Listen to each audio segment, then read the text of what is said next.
Bro, these numbers look good. I've been trying to tell you this entire time. But I can't seem to find anything on this Pete Fisher dude. Here you go. Now you can't see. You got glasses. What you got the glasses for, man? Come on. Right here, Don't right you here, come right on, here, man. right here, right here, right here. No, Focus. that is not him. Look, man. Use your glasses. They not windshield wipers, Scroll man. down, Use scroll your down, right glasses. here. Right here. It's right here. Him? Him what? Say it. I want you to say it. Right here. No, that's not the same Pete Fisher. Not that Jesus Pete Christ. Fisher. Bro, That's him. I just don't know about this. Listen to me. How in the world y'all gonna have beards on your face and be scary? Look, give me your beard so I can put it on mine. I wish mine can grow. Mama ran daddy in the ground. No, don't say that. JJ, Don't say that. we inherited this. JJ. We can get rid of it. Listen, we got to. He don't want to be no ball. We got to. He don't want to be no ball. I got you. Everything is good. JJ. James, I was about to call you Kunta, but since Dad died, Mom's been treating you like Toby. He used to get a lot of whoopings like back in the day. Yes, Toby like That was Toby. good. Give me some. Give me some. Listen, we in this together. We have to sit. Listen, tell this man, I'm trying to tell him. I brought him here for a reason. I'm big ball and shot caller. Look at my chain. Where you coming from? Bling, bling. You see where I'm coming from. You don't I get do this in see this it. country. I see it. Yeah, and to keep it holy, you see the cross. Right. Yeah, I got Jesus I too. got you. I got you. I'm JJ, just listen. saying. God has to have something better in store for us. And he does. Listen, I've took the liberty You can't say talking to my boy. He set up the meeting with Pete already. He's done. That's done. Do you want to be So a you'll millionaire? meet Pete Fisher then. All right. Do you want to be a tree? I'm gonna call Mama. All right. Tell Mama. And you gonna talk to her? No. I'm gonna call Mama. We're gonna have a meeting. Okay. You're gonna tell All right. her. All right. All right? Okay. right. I'm in. Look. I'm in. Look, Got it. Mama can't give you no more breast milk, okay? Man, the milk listen. gone. The milk gone. don't Dust want in there. no- It's dust. I gotta call my mama. Poof. Nothing. Gone. I'm checking these numbers. You ain't checking nothing. You need to check your boob cheeks out of here. Just do that.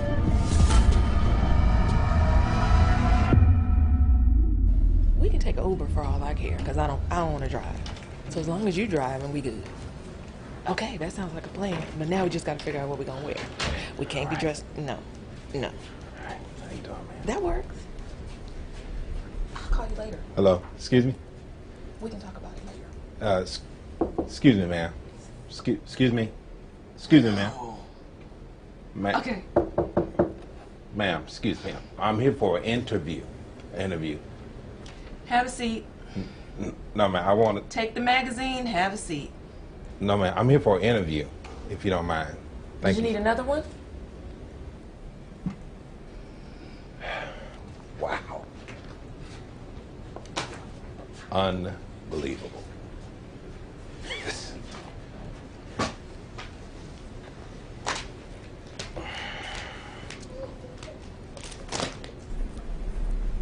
Okay, who's next?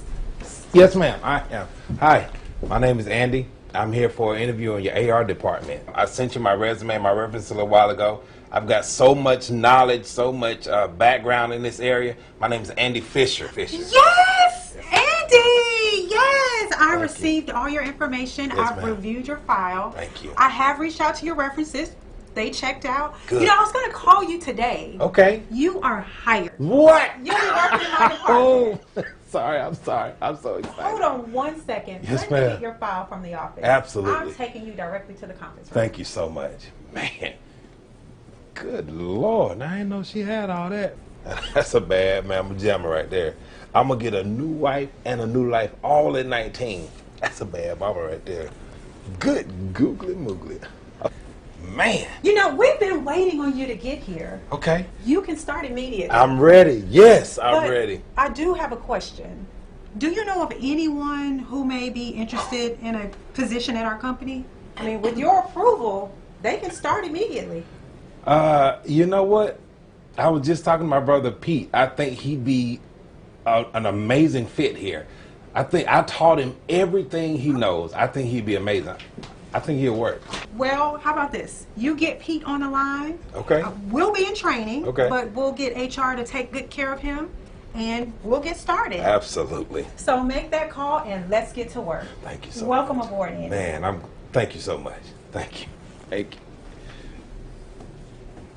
Pete, listen, man, I got something to tell you. Wow.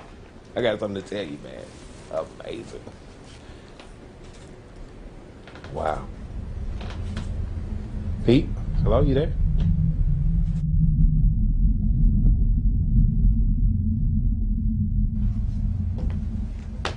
Why are you two fools pulling me away from my spa day?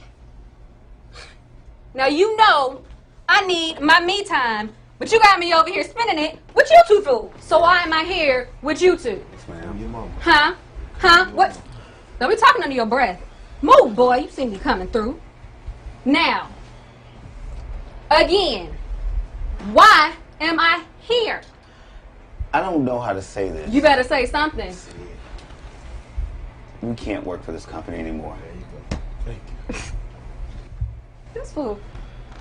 So, what you're telling me is that you two want to sell a company that your father and I put our blood, our sweat, and our tears in so you can invest in a recording company? Is that what I'm hearing? Oh, man. I know it better not be what I'm hearing, but tell me, is that what I'm hearing? Mama, you know how I feel. You touch me, you better not. Mama, you know how I feel. I can't keep living my life to make other people happy. Boy, I appreciate all that you better get your hands off me. I appreciate all that you and Daddy have done for us, but Obviously, I've got to live for me. Mom. JJ is right. Is he? Now I didn't see it, but when he was saying it the other, you know, when you said it the other day, Get it out. we gotta have our own happiness. I mean, this was you and Daddy's dream. Now, this was you and Daddy's dream. Ain't nobody worried about your dream, anybody else's dream, because this dream paid for y'all to be in this house. Now, you know what this is? This right here is a family. We started in the projects. Okay, we had hand-me-down clothes, laughed at every single... Boy, I will rip that jacket off of you. Mama, it's not about you. We're not trying to hurt you. Mom, we love you. We go take care of you. Don't worry about that. We gonna take care of you. This how you show love? Is it? And you can answer that question. Is it this how you show love? You have something that is solid. Mom, listen. I'm listening. Mom, listen. We're gonna sell the company. We're gonna be principal investors, right? And we still have ownership. It's good. That's a good plan. That's not a good plan. Y'all don't get it. Stupid is as stupid does. You're not seeing it. Now, why can't the owner have an office and you have an office to the left, you have an office to the right? Wouldn't that make more sense? I don't want my family and my friends to have to see my children struggle the way I struggle. Unbutton your coat. I've been down that road before. I'm not climbing that mountain again. But you know what? If that's what y'all want to do, climb it. And I'm going to climb right over But you. Mama, Move. I cannot believe this. You better get it right while you here. Voices all up in my head. Whispers all up in my ears. Traces on how my life's led. You better get it right while you here. Yo, man, you like that, right? You like that? It's good, right? It's good, right? Like what? The track. My artist, he's flowing. Look at that. Are you serious? I'm really serious, man. He did his best. Yes. Are you serious? I am. You can't be serious. Nah, bro, I don't need the best. I need the absolute best. You feel me? Bro, do you know who I am? Do you know who I am? Yes, I know. What's my name? Pete. Pete. Vice President.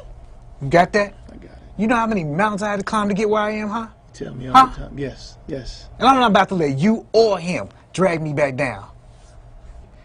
You like your job? I love my job. Do you like your job? I love my job. Okay. Well, go do your job. Find me a suitable artist so we can make some money. Okay? All right. Why are you still standing there? Get the letter out, partner. Come clowns coming in here with this man. Hey, bro. What's up, bro? What's going on? What's going on? All right, have a seat. We need to talk. Okay. For the life of me, I cannot understand. I brought you into this company.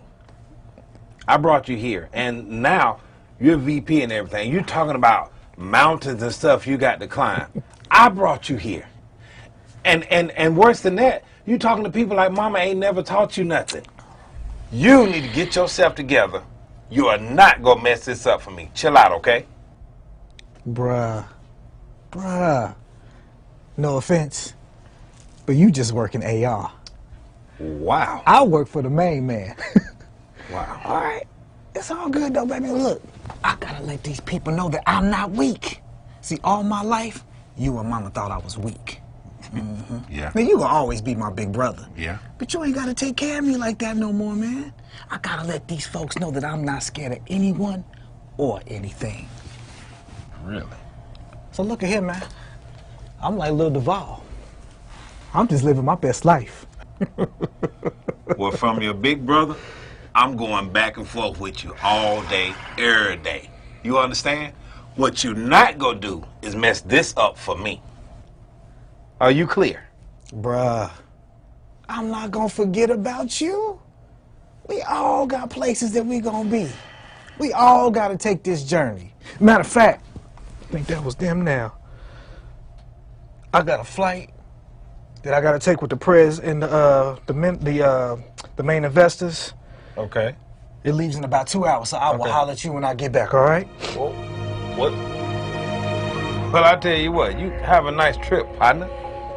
I'll see you when you get back. What?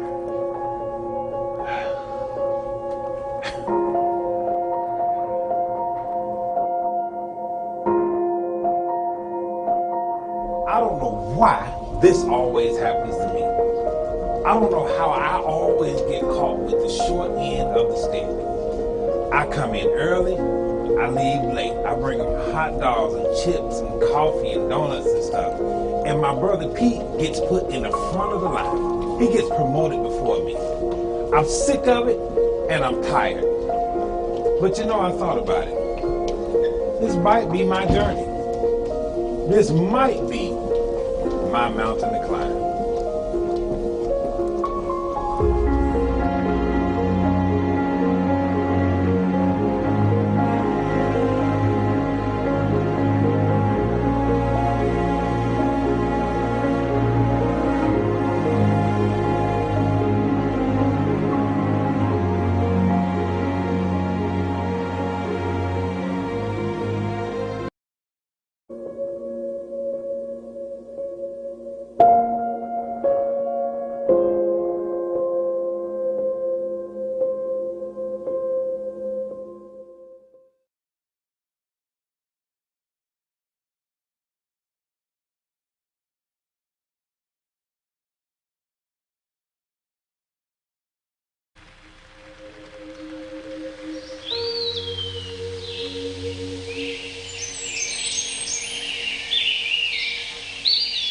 All that action about who are those people? What's all the commotion? I'm going to narrate what you just saw.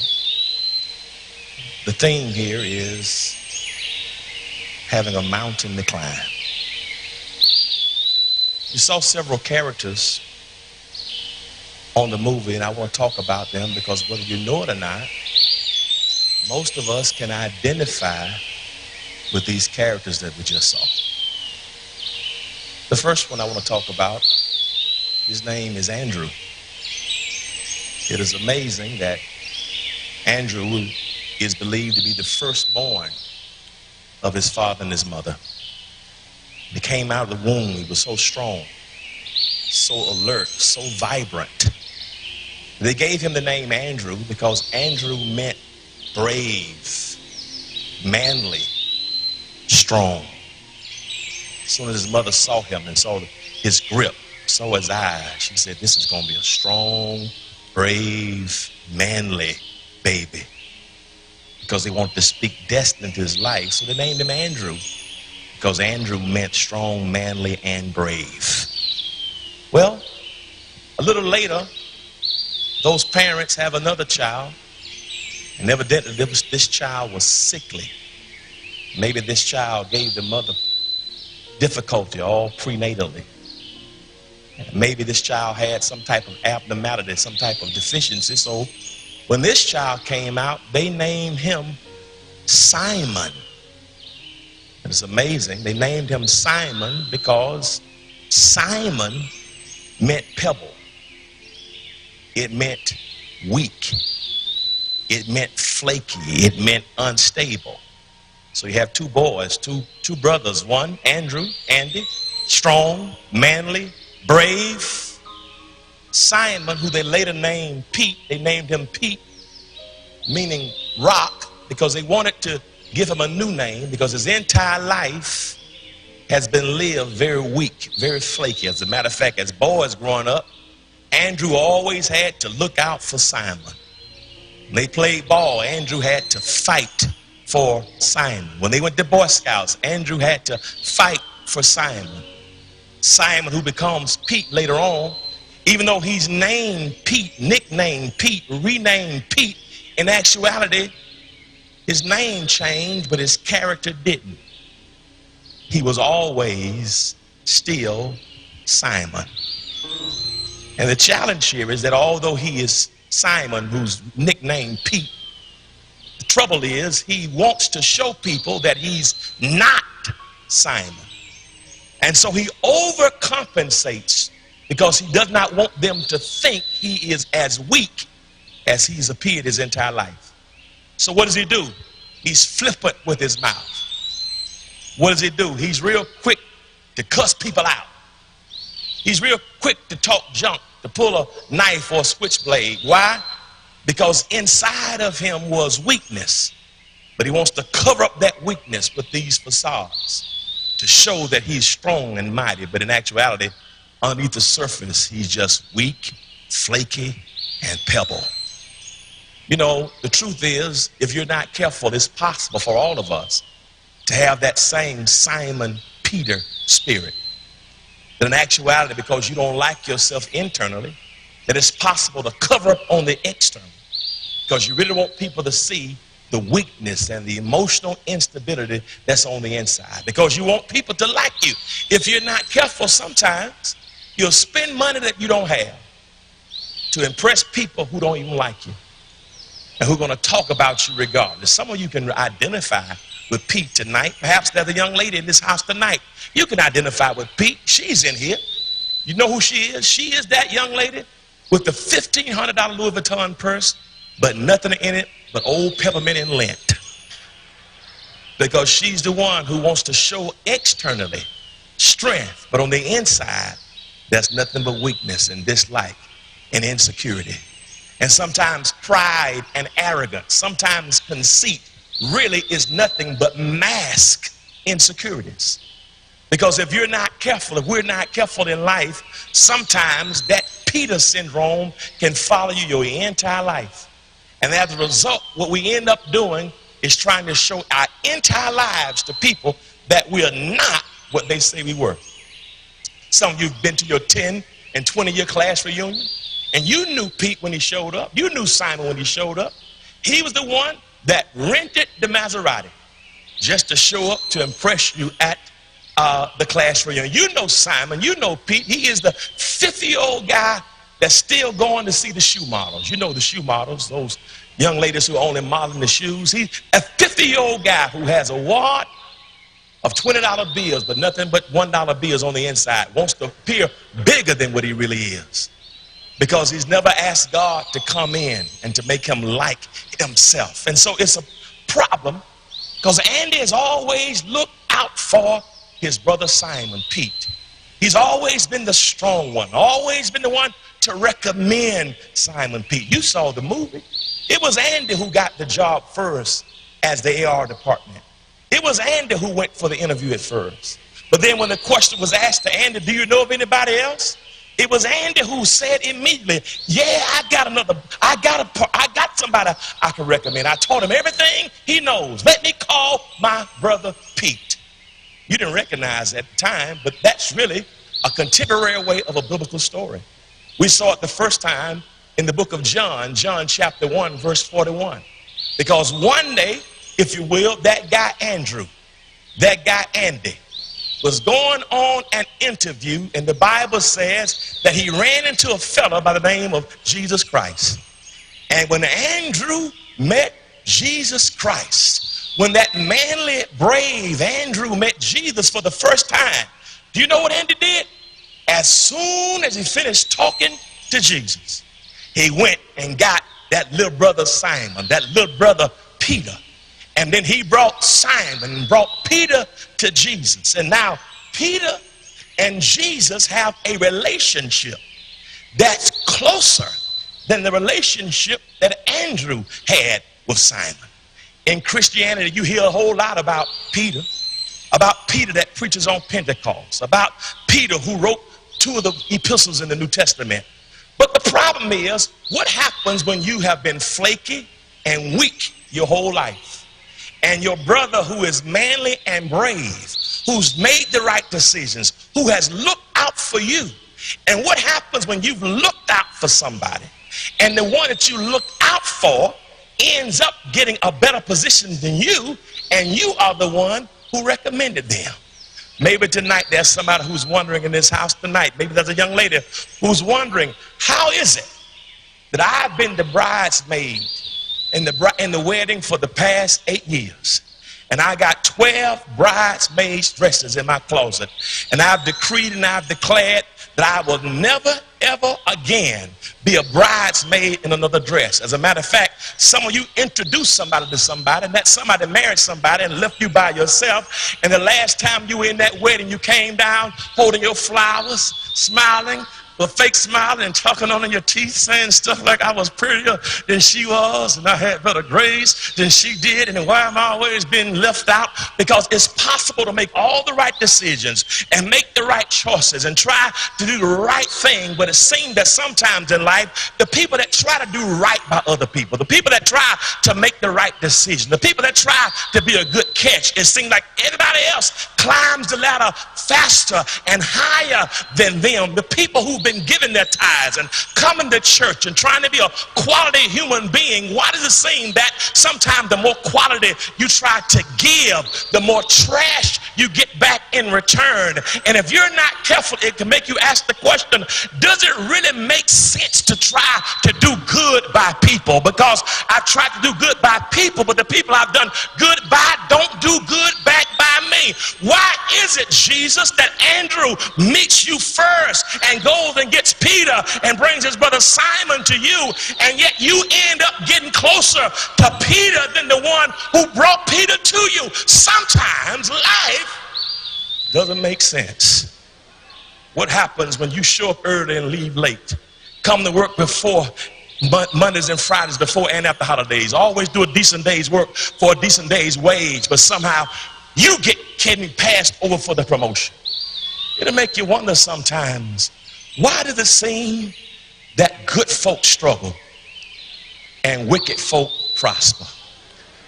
You know, there was a time when you weren't in the club, when you were in the clubs and weren't in the church, when you were smoking weed and balling till you fell. It seemed like you didn't have any issues, any problems. But as soon as you came on God's side to connect with Jesus Christ, it seemed like all hell broke loose. And here it is, you love seeing other people get blessed. When you're like Andy, you don't mind seeing your brother blessed. You don't mind, you're not a hater, you're not jealous. You want to see people get closer to Jesus. But why is it that Pete gets invited to go on the trip? Why is it that Pete rides the corporate jet? Why is it that Pete gets the increase, gets the bonus, gets the promotion, and here you are still seemingly stuck at the bottom? Sometimes in life, brothers and sisters, that emotion is real. And maybe even tonight, some of you are wondering, does it make sense to even keep doing good? Because if I keep doing good, is this how God responds to me? If I keep doing good?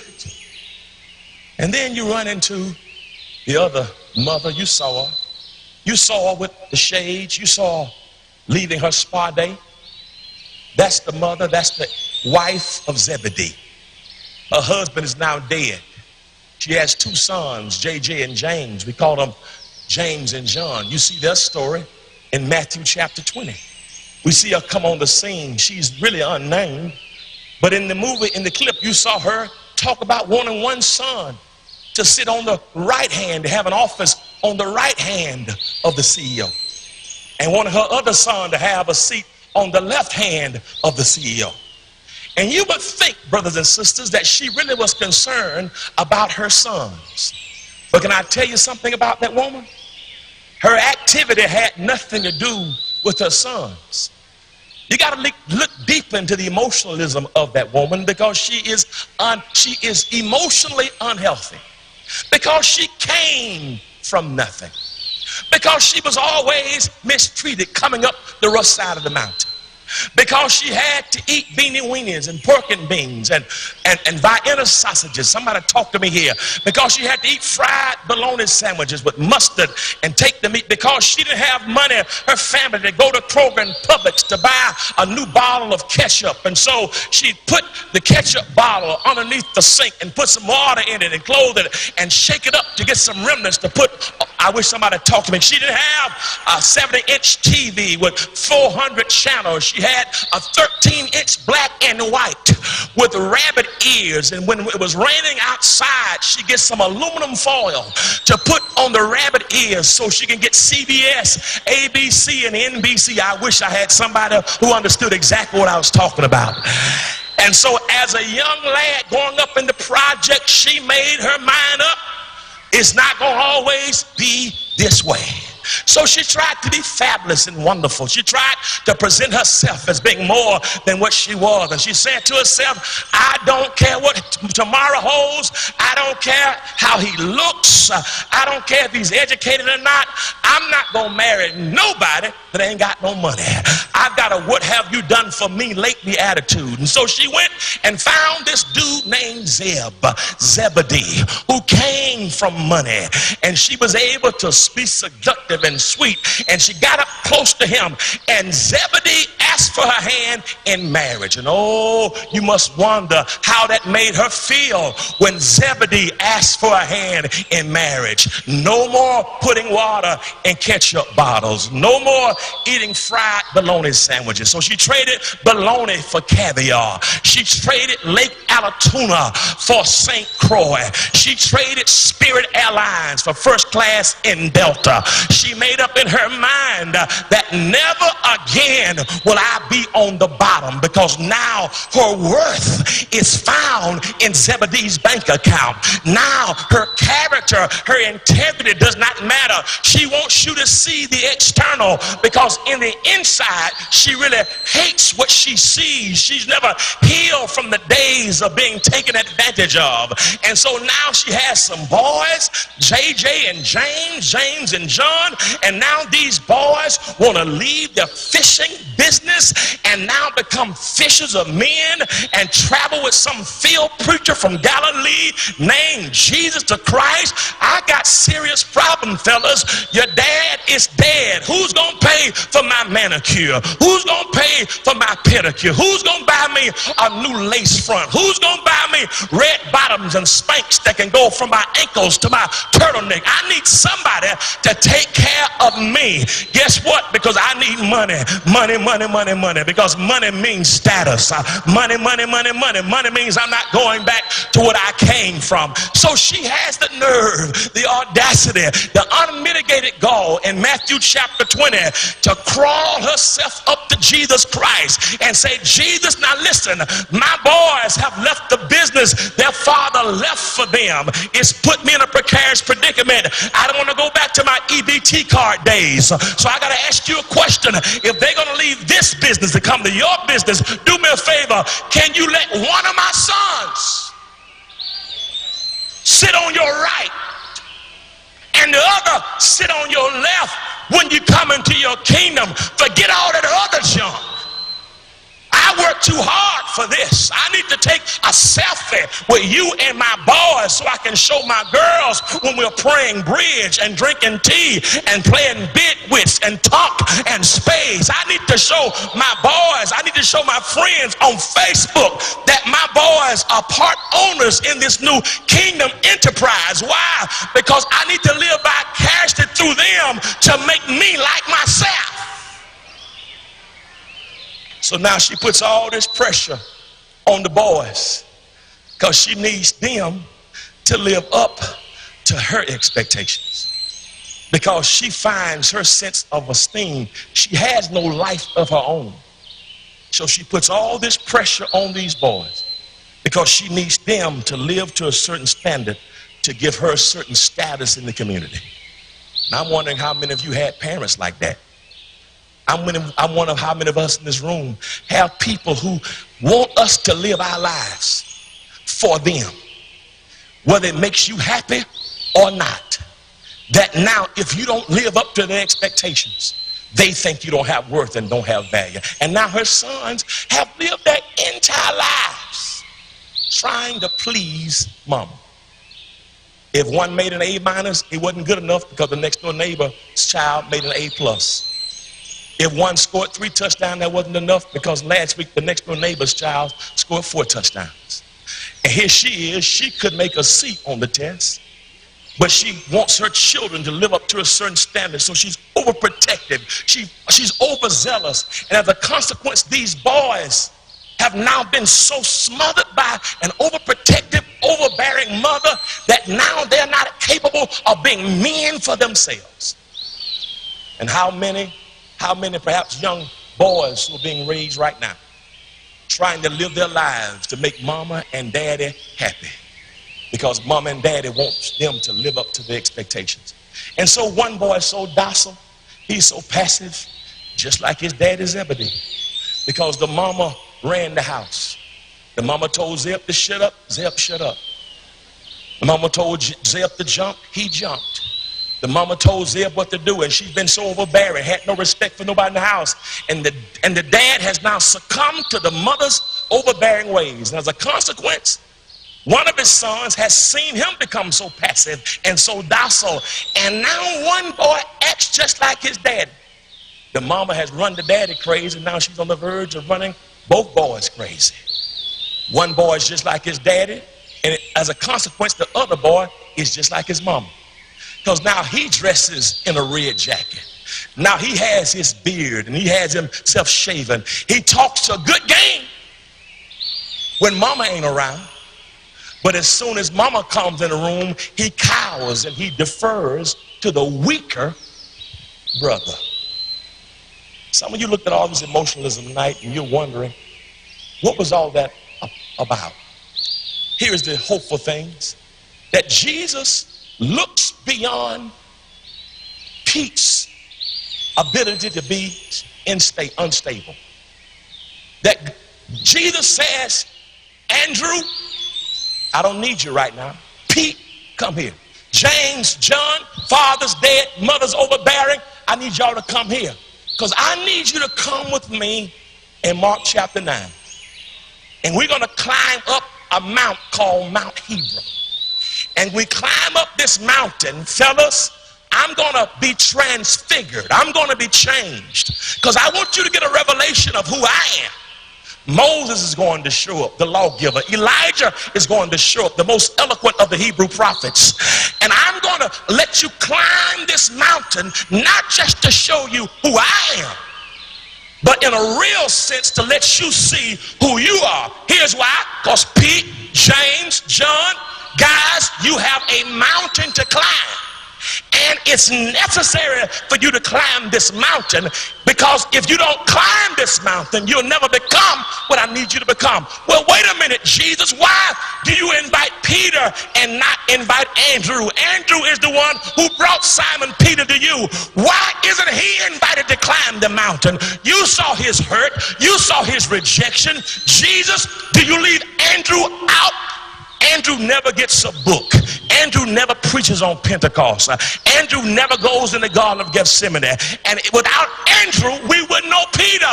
What about his mountain to climb? And Jesus told me to tell you, you missed it. Because just because you don't see Andrew being invited to climb this mountain, it does not mean that Andrew doesn't have to climb his own mountain. His mountain is to deal with the fact and to teach all of you a principle in 2019 that everybody won't be on the front pages, that everybody won't be the CEO, that everybody won't reach the headlines, that everybody won't be seen up front, that everybody won't get the microphone, that everybody won't be the lead in the play, everybody won't be the leading character. But just because you are not the leading character does not mean that your role or your mountain is any less significant than anybody else. See, here's the problem. We have now reduced significance to visibility. And if somebody is visible, that makes them special. But here's what you don't understand. Just because they are visible and have the front seat, you don't know what the cost is to sit in that front seat. And here's the other principle. Just because you're not visible does not mean you're not valuable. Just because your name is not called does not mean that God does not have a great plan and purpose for your life.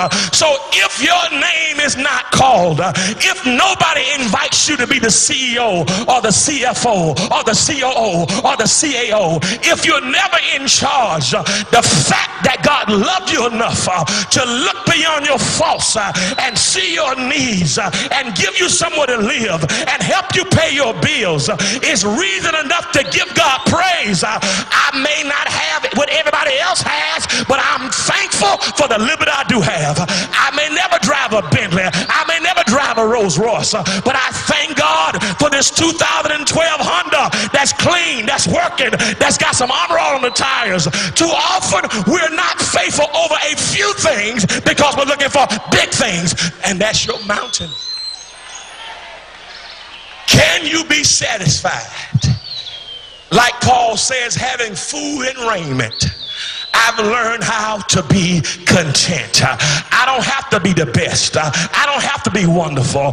Don't invite me to the party.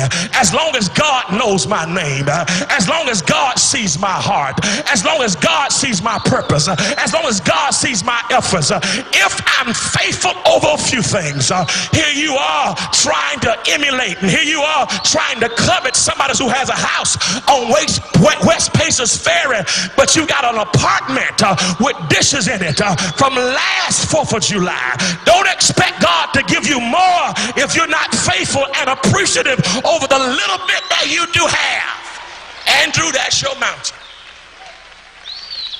Here's my point. Guess what? And the mama had a mountain to climb. As a matter of fact, the business was sold now because for the first time, it seems God is putting a mirror up in her face and say, I want you to look at you until you like you. I want you to look at you until you realize that you are enough. I don't care if people said you were the black sheep. I don't care what side of the track you grew up on. I don't care if your teacher said you weren't gonna make it. I don't care if they body shamed you. I don't care if you're the darkest one in your family. It does not matter if your hair is long, short. It does not matter if you're thin, slim, or big bone, or thick bone, or red bone, or midnight black, or pecan tan, or mellow yellow. God fearfully and wonderfully made you in his image. And when you understand that you and God are always more than the majority, you all give God praise that you're fearfully and wonderfully made, that God loved me enough. That's my mountain is to accept me. My mountain is to get over the insecurities. Your mountain is to look at yourself and say, God says I'm good enough. Pete, James, John, come on, let's climb the mountain. Andrew, you got your own mountain. Mama, you got your own mountain. Pete's mama, you got your own mountain. And guess what, family? In 2019, you have your own mountain. The mountain represents your journey. You have a journey. You have a process. Stop trying to abort the process. The only place where success comes before work is the dictionary. You got to walk this thing out to to get where God wants you to be. And guess what? And when you climb that mountain, I got to be honest with you, things sometimes will get rough. When you're climbing the mountain, things sometimes will get a little rocky. When you're climbing the mountain, friends and foes will turn their backs on you. When you climb the mountain, sometimes supplies aren't accessible. When you climb the mountain, sometimes people that you thought would be there for you will be the same ones that turn their backs on you. When you climb the mountain, sometimes it'll make you wonder, has God abandoned me as I was climbing the mountain? As you climb the mountain, sometimes it will make you wonder and make it feel like that God has left you there by yourself. And guess what? When you're climbing the mountain and things get rocky, that's not an indication that God has abandoned you. Sometimes the rocky places of the mountain are proof that you're on your way somewhere. Here's why: because the devil never attacks anybody who's not moving anywhere, who's not going anywhere. You got to understand this. You will never see a dog barking after a car that's still parked, because dogs don't chase or bark after parked cars. Look at a neighbor and say, neighbor, the reason why the enemy is barking at you is because you're going somewhere. Say, neighbor, the reason why the enemy is biting at your pants is because you're going somewhere. The reason why the enemy tried to get you to put a gun to your head or to slit your wrist is because you're going somewhere. Somebody can decree and declare that if it gets tough on this journey, I endure hardness as a good soldier.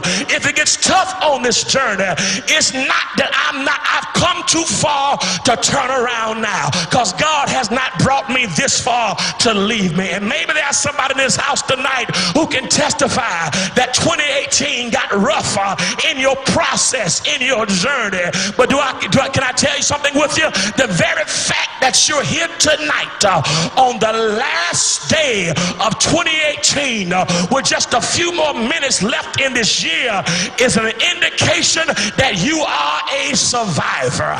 And I wish you would shake a neighbor's hand and look him right in the eye and say, neighbor, I survived it. I survived the dark throne. I survived the winds. I survived the fire. I survived the floods. As a matter of fact, I've gone through the fire. I've been through the floods. I've seen lightning flashing from above. But I'm here tonight to let you know I'm holding on by faith. I want you to take a minute right there to give God praise, because you've been holding on by faith. I want you to take a moment and clap your hands because you survived it. I want you to thank God for yourself, that you could have quit, should have quit, would have quit, but you had something on the inside. You had the strength of your ancestors that said, though he slay me, yet will I trust in him. I want you to give yourselves a hand. You got to be some bad mama jammers. The very fact that you've been dealing with your president for 2 years is a reason enough for you to give God some praise. You should be crazy and insane by now.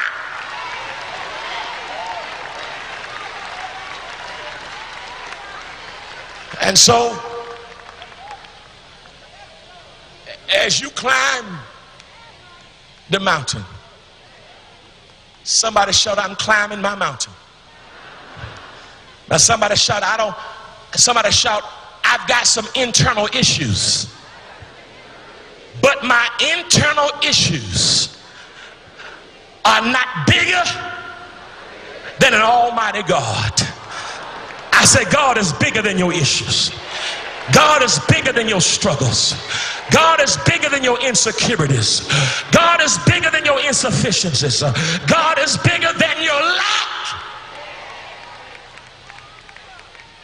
And tonight, can I be honest with you? I wish I could tell you that 19 won't have any more mountains. I wish I could tell you that the journey is complete in 18. I wish I could tell you that your hands won't get scarred, that there won't be any beast, that your hands won't get torn in 2019. I wish I could tell you that just if you snap your finger and name it and claim it, blab it and grab it, call it and haul it, that everything you've witnessed and spoken in the atmosphere is going to come to pass. But I'd be lying to you if I told you that.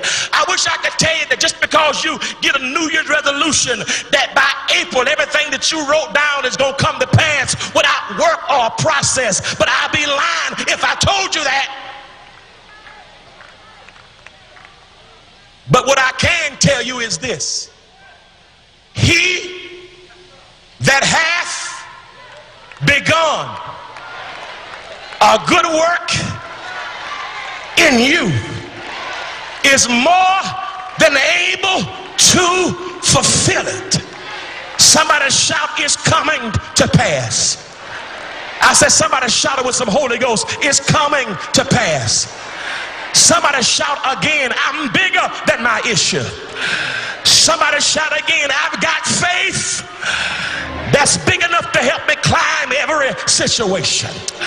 I've got to close here tonight, but I'm so glad that all of us are on an upward trajectory. As a matter of fact, I'm pressing on the upward way. Old folks saying new heights I'm gaining every day. I'm still praying as I onward bound. Lord, plant my feet on higher ground. And Lord, lift me up and let me stand. Yes, Lord, by faith on heaven's tableland. I'm still praying as I onward bound. Lord, plant my feet on higher ground. I've got to close here now, but before I close, encourage somebody and say, neighbor, it's your mountain to climb. And can I tell y'all what happened when Peter and John and James got up to the mountain top? And the Lord gave them a revelation of who he really was. All I came to tell you is the journey is not supposed to necessarily reflect you, but the most important part of your journey is to show you who God is in your life. And what that means is this: some of you had a journey of sickness, but you were on that journey not because he wanted you to be sick, but because he needed to reveal who is a healer. Y'all ain't saying nothing to me. Some of you had some bills that you could not pay. The journey was not to depress you about your finances, but the journey was to show you who is Jehovah Jireh. And as I get ready to close, to bring in a brand new year, shake your neighbor's hand and say, neighbor, everything that you went through was to give you a better view of who God is. And that's why you all praising tonight, because now you know God is my deliverer. God is my healer. God is my sustainer. God is my protector. I say God is my way maker. God is my deliverer and my miracle worker. I'm getting ready to close, but can I testify for 1 minute? 3 years ago, on the same night, I told y'all how happy I was because my mama had come home from the hospital. December 31st, 2015, I closed by asking you to give God praise because my mama was looking good and doing well. I did not know, y'all not hearing me, that a few hours later, my mama was gonna die. and didn't tell me she was leaving. 3 weeks later, my 50-year-old sister died. And over the past 3 years, I've almost lost my mind. I've gone through so much depression. But can I tell y'all what I understand now? For the last 3 years, I've been on a journey. But now I can preach like never before that God is able to keep you in your right mind. I want to say welcome to a brand new year. I want to say welcome to a brand new revelation. Shake your neighbor's hand and say, neighbor, you made it to 2019, and because you made it, that should let you know that now under him who's able to keep you from falling. Now give God praise, because if he took care of you in 18, he's going to show himself to you in 19. So you all give God the praise and say, weeping may endure for the night, but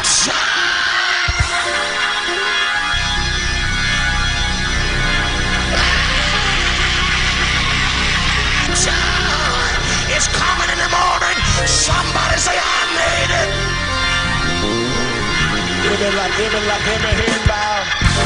Everybody on your knees. Lights out, everybody on your knees.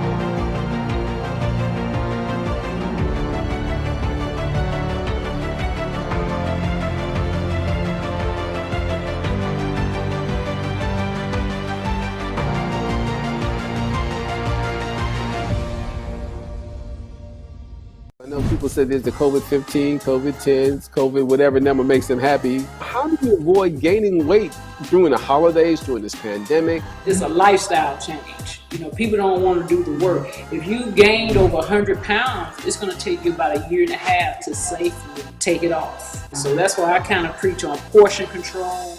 I teach on fresh vegetables. The key is to live longer. People are living longer, but they are not functioning. They're just here.